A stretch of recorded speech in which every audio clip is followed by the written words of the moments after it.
খেয়াল করে দেখেন, আমার যে বড় ভাই মানে আমগো যে বড় ভাই এর বউটা ভালো না, একটা অমানুষ। এর বউ আমার ছোট ভাইটারে গাড় ধাক্কা দিয়ে বাড়ি করে দিচ্ছে। এই তোরা দুইজন এই মুহূর্তে এই বাড়ি থেকে চলে যাবি। কোথায় যাবি, কোথায় থাকবি, কি খাবি সেটা আমার দেখার বিষয় না।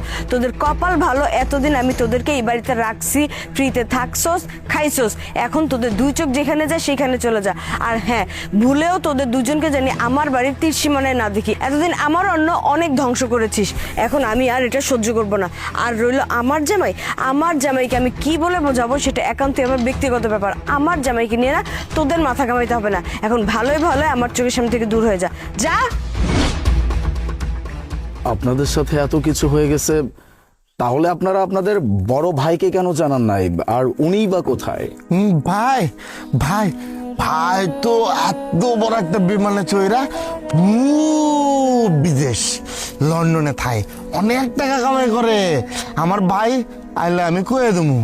আমার ভাবি আমার কার্টুন দেখতে দেয় না, আমারে মারে, হ্যারেও মারছে, দিয়ে বাসাতে বের করে দিছে। ক ক আসলে ভাইয়া হয়েছে কি, আমগো যে বড় ভাই হে লন্ডনে গেছে। লন্ডনে যাওয়ার পর থেকে ভাবির আসল রূপটা বাইরে এসে, এই আমার ছোট ভাইটারে খুব মারধর করতো, ঠিক মতো খাইতে